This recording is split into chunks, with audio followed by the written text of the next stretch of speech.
Hey, Stereo Police. I've got what I hope will be a real treat for you tonight. I'm going to talk about the Akitika GT-102, and way back a long time ago I built this as a kit, and I believe they're still available. I want to tell you a little bit about it, and I made a video the other night, a quick one, letting you know that I purchased the recent GT-108. And the differences are the 102 is an IC or chip based amplifier, and the 108 is fully discrete. And I'm very excited to get the 108, but I want to give you a little backstory. And also I want you to stay with me because I'm going to give you a sound sample. I'm going to compare the amplifier of the Akitika to the amplifier section of the Luxman L590AXII. I'm back on my high value kick. And because I own this amp, I can talk about it. And this is a high value product, and when I first purchased it, I had no expectations for this amp. I purchased it because I wanted to build a kit. And I didn't expect it to be a performer. I expected it to be part of my lab gear. You know, I didn't expect it to be that good. It was going to be part of my workbench in case I needed an amplifier. I just wanted to build a kit. I didn't really expect it to be high-end, but it threw me for a loop. This turned out to be one of the highest value products I've ever purchased. Give it a little walk around, and you can see it's there's not a whole lot to it, and there doesn't need to be.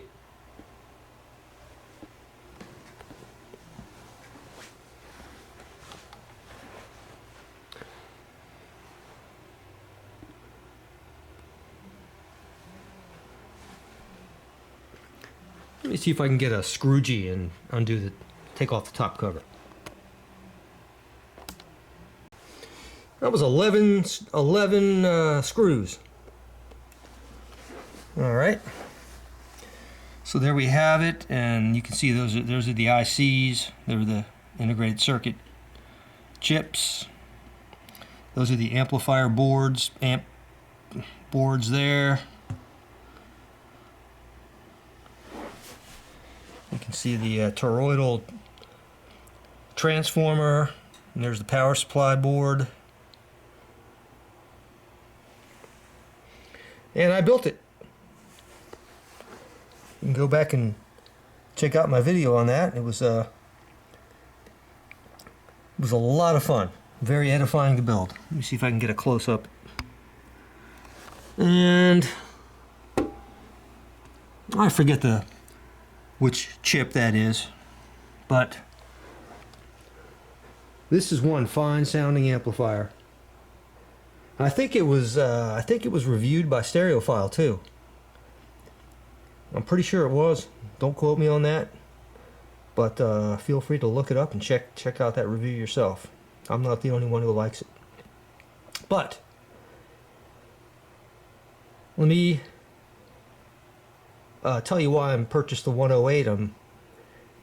I have a need for another amp in another room, and while I could use this one, I've just got so curious about the discrete version. Again, what I mean by discrete is this is an integrated circuit based amp. Not that there's anything wrong with that, but Akitika has now made a discrete version with discrete output transistors. Let me bounce over to the schematic real quick, to the GT-108, and show you around real quick, not too technical.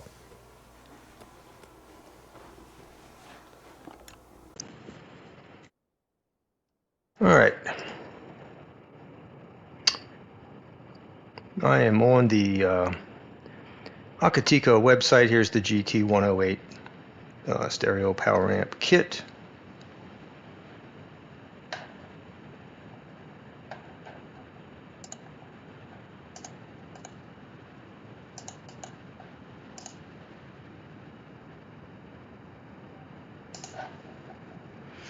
And sorry if it's a little cut off here. You don't need to read all this stuff, but let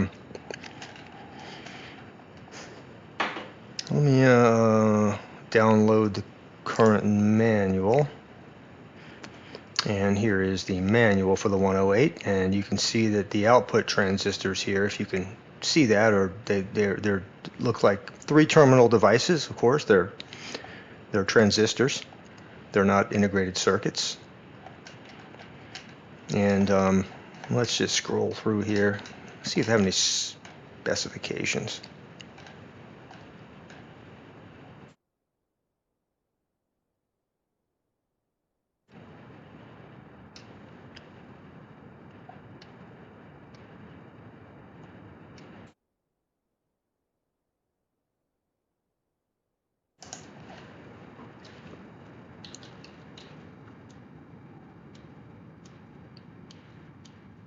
Oops. Specs and schematics, 47.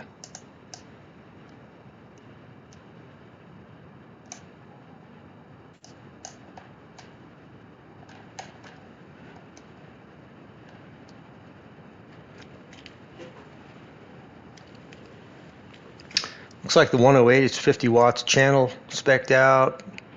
A signal bandwidth 5 hertz to 100 kilohertz. Damping factor greater than 119. That's good. All good. Good, excellent signal to noise ratio. You know, harmonic distortion. You know, you can't ask for better than that. Clipping at 1% THD occurs at a bit more than 60 watts into 8 ohms. All right. Our intermodulation distortion is low. Input impedance is high at 51 k ohms. No problem with any preamps driving this thing. Typical sensitivity, and it looks like a typical Class AB amplifier. And you really can't tell things by specs. I mean, other than compatibility with other equipment, being able to drive it, you can't tell how it sounds. But you know, there's a power supply schematic, which I could tell this if the and I forget the gent's name who runs the company. But I've only interacted with him once during the process of building that GT-102 many years ago. But extremely nice fellow, and he is one hell of a good engineer if he designed this stuff. Way better than me. Much respect. And this power supply is just, you know, from a design point, is just spot on. I mean, quite frankly, I don't even understand part of this, how it works. I struggle to understand it. I do understand this. And so let me just point something out to you real quick. I mean, this looks like a typical, some things in here I don't quite get. I mean, I don't exactly know what's going, the protection circuitry out here. I'm not quite sure.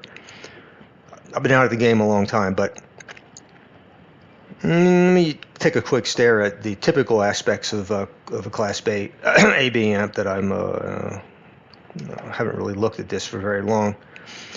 We have ground down here. This appears to be one channel of the amp, of the 2-channel amp, because we have ground down here. And bear with me, guys. This is kind of fun. If you can skip through this.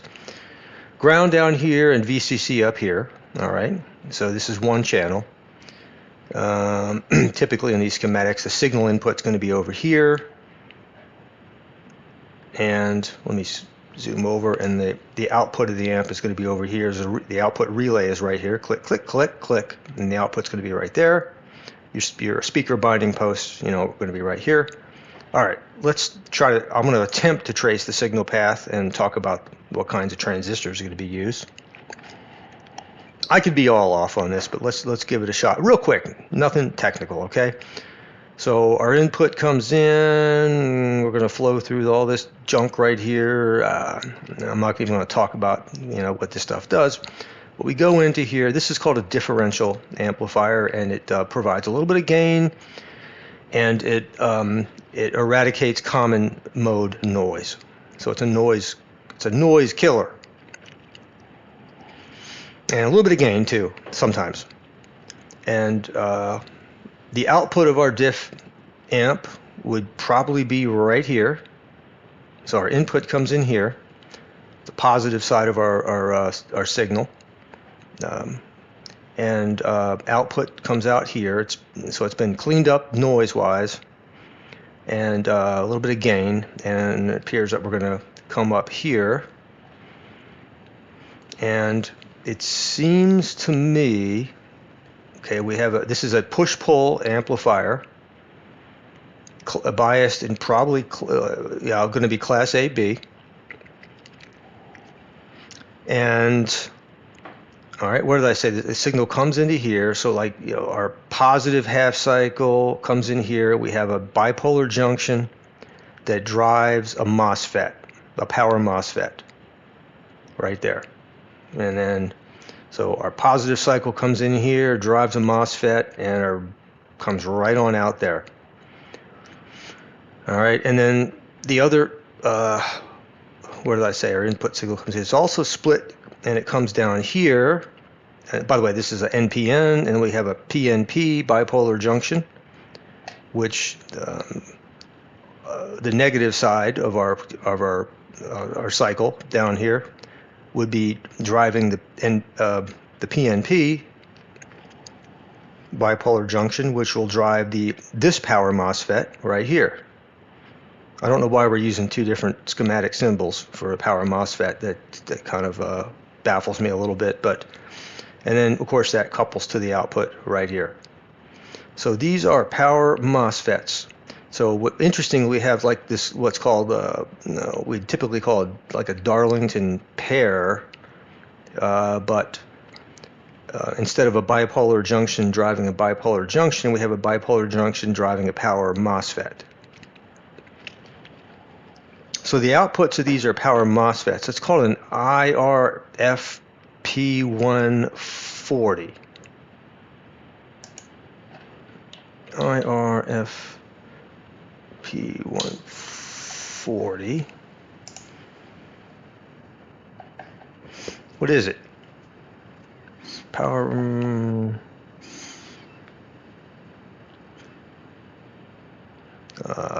Vichy. Best combination of fast switching, ruggedized, industrial applications, high power. Okay. Got a nice quality, excellent power MOSFET. I don't know what company he sourced this from, but yeah, right on. Good stuff. I'm excited about the 108. Okay. And it's a simple design. There's not too much garbage in the signal path. Typical class AB. If I'm wrong about something, someone correct me, but it looks pretty typical. Although there's some stuff here I really don't understand. I'd have to study this for a long time to figure out what some of this stuff is. Some of it is protection.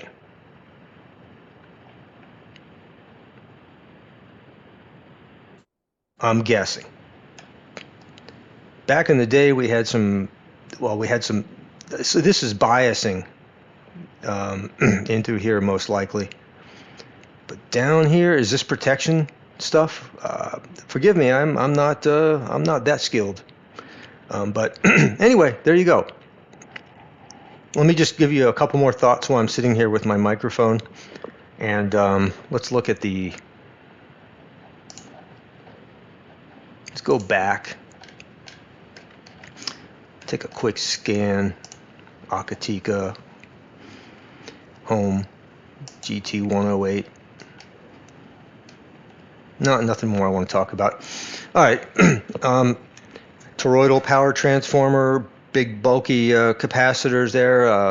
Sure, they're enough to do the job. These are relays right here.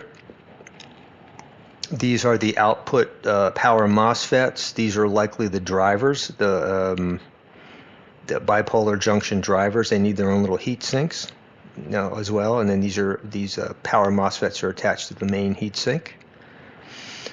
Likely.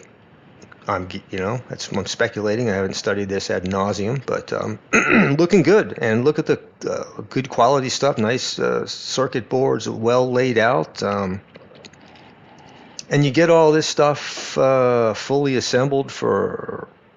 Let's go to the store. No, I forget. Akitika store. I know part of the screen is cut off, but that's just. No, the GT-108 kit is $399 plus $26 shipping, which I don't know how you can even ship it for that cheap these days.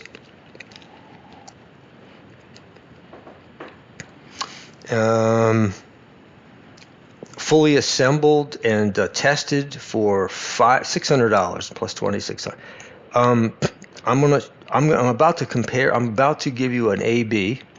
I'm going to use the same song I've been using for the last 3 nights, the Enya song. Not because there's anything particularly special about the song, although I love Enya. I think she's a beautiful lady, wonderful, unique music. But I'm going to use it so you can go back and compare what I'm doing tonight with the previous 2 videos via the Yamaha and the Luxman, etc. But I'm going to give you an A/B with the Luxman by itself, its own internal preamp driving its own amp. This is a $9,000 retail. Thank heavens I got it for like $2,000 off, because I know a dude who knows the distributor. But I'm not bragging about that, but I'm very blessed. And so we're going to take this $9,000 retail Luxman, play the Enya song, and then I'm going to substitute the GT-102. I don't have the 108 yet. It's being built right now. And I'm going to substitute the GT-102, which you just saw, in place of the Luxman's internal amp. So you can compare the Luxman's internal amp to the Akitika. And once again, and I haven't done it yet, so I'm going to hear it myself. I'm willing to bet that the Akitika is an incredibly high value product. I mean incredibly high value, to the point where I'm back on this kick where I'm saying, why are we spending this much money? Well, I was corresponding to somebody in the comment section, and then basically we were saying, look, if you've got the money and you want that warm fuzzy factor, you want to know that you have the big bulky amplifier with the beautiful finish and the big fat faceplate and the machine quality and the internal quality, and you want the reputation and the legacy, and and that umpteenth degree of maybe that little teeny bit of better sound, if it's not even psychological, fine. There's nothing wrong with that. I'm not criticizing that. I'm merely stating that you don't get that much more for the extra $8,400. Folks. So I'm willing to bet, and I'll tell you when it's over. That I'm willing to bet for that extra $8,400, you get maybe a 1% better sound, something on that order. Because remember, I'm not part of the religion. All right, and I can't wait to get the GT-108. Because I never was a fan of integrated circuits. Oh, let me just say this real quick. Sorry to be verbose. Back when I got the 102, I didn't expect anything of it or from it. And when I subbed it into my system, I was shocked about how good it was. So good. And having listened to it recently, given it a bit of more, I was a little more of a frantic person back then, and being a little more mature now, I don't know, it's hard to describe. I'm giving it even a bit more of a fair shake, not as biased now against ICs psychologically. Integrated circuits, it's just remarkable how good it is, and I was shocked. And I'll leave it at that. And is there a stereo? Hang on a second.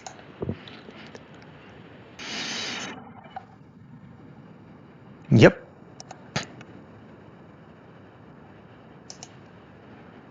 Hold on, I'm having a little slowness here. Maybe my web crapped out on me.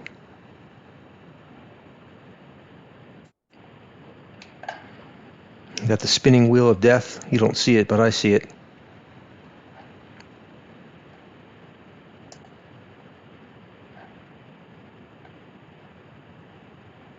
Well, there is a stereophile review of the Akitika GT-102. There it is. That's page 2.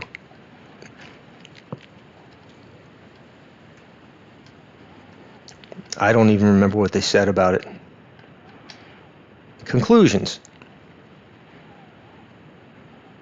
Can a peasant-priced power amp dance with a princess, or dine with a king? The GT-102 proved that it can, but when Akitika hobnobs with such audio royalties, such as the Joseph Audio Pulsar, does its fantastic ratio of price to performance suggest that expensive audiophile amplifiers are overpriced? Wow, it's saying what I said. I think not.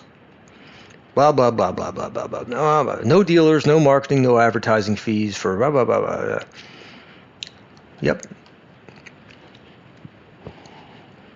Yep. Okay. So you could read this too. I don't have a problem with Stereophile. I like them. I like the fact that I'm on a tangent again. I like the fact that they have someone that does measurements and then someone that does listening. And I take it with a grain of salt. But I like the fact that sometimes the measurement dude kind of disagrees with the listening guy. Like, I don't know what that guy was hearing. I'm looking at this and it looks like crap, and I don't know what this guy was hearing. He likes it, but it should sound like this, and he's hearing this, and that's kind of cool. I like that. All right, enough of that. Let's go start the listening samples. And this is Stereo Police, and thanks for joining me. And this is fun. And this might be my last vid for some time.